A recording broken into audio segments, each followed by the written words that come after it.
قبل ما يبدا الفيديو، حنايا ضد جميع انواع اشكال العنف اللي تمارست في حق المتظاهرين. القانون نعم كيسمح للشرطه تدخل، ولكن ماشي بداك الشكل. في هذا الفيديو غادي نشرحوا فوقاش من حقها تدخل وعلاش التدخل ديالها الاخير ما توفقتش.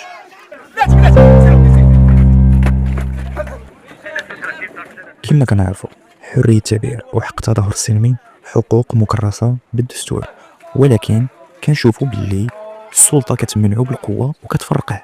فين كاين الخلل؟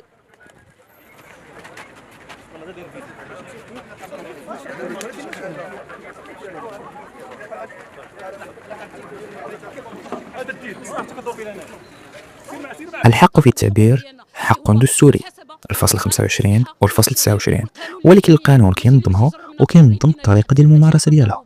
كيفاش؟ يلا نشوفوا.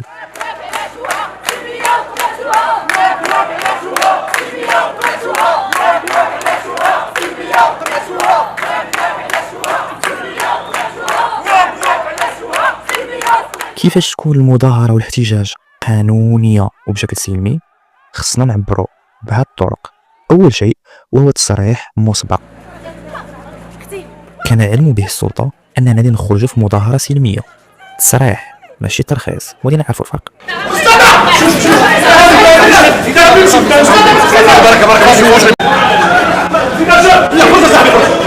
ثاني حاجه تحديد المسار واحترام السير والجولان العام باش ما تكونش ازمه في التنقل. يعني في ذاك التصريح كنقولوا لهم بلي غادي نديروا مظاهره في هذا المكان ونقدروا نتنقلوا لهذا المكان في هذه المده، يعني غادي نمشيو لهذه الساحه لمده ساعه مثلا. ثالث حاجه وهي الانضباط وفق النظام العام. النظام العام ما عندهاش شي شرح باين، ولكن نقدروا نقولوا هو القانون الاخلاق الى اخره. هذا الشيء اللي قلت لكم كاين في القانون. معنى قانون بالضبط الظاهر رقم 1.58.377 اللي كيهضر على التجمعات العموميه. بالنسبه للتصريح ولا ترخيص والنقاش اللي كيدور، القانون ما كيقولكش بلي خص الدوله تعطيك ترخيص، خصك غير تصرح، يعني بالدارجه تعلم الدوله.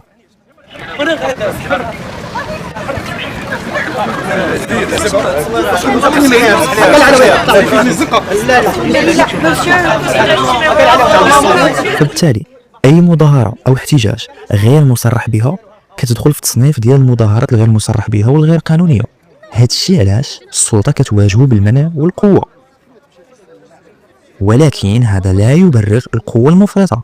القوه في هذه الحالات كتدار غير باش تفض النزاع او تفض داك التجمهر. الاشكال الاخر اللي كيخلي انه قوات السلطه كتدخل هو انه الدستور كيمنح الحق في التظاهر، ولكن القانون كينص على انه التظاهر خاصو يكون في واحد الاطار ديال كيان قانوني منظم اللي هما الاحزاب، النقابات، الجمعيات، المنظمات والهيئات الحقوقيه.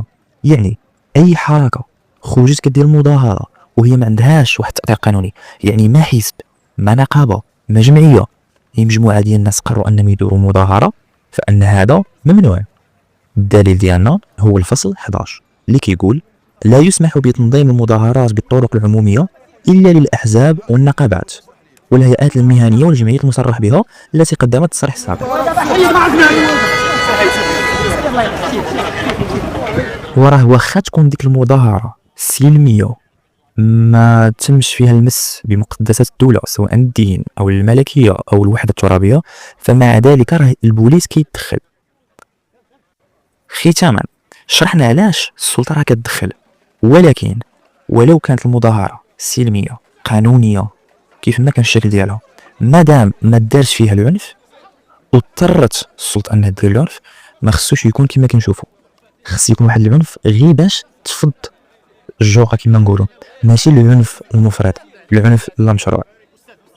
كنتمناو من انه الدوله انها تحاول تسمع لهاد الناس يخرجوا يديروا مظاهره تفاديا لاي احتقانات في المستقبل. نتمنى يكون عجبكم الفيديو، ما تنساوش خليو لايك، اشتركوا في القناه. تهلاو.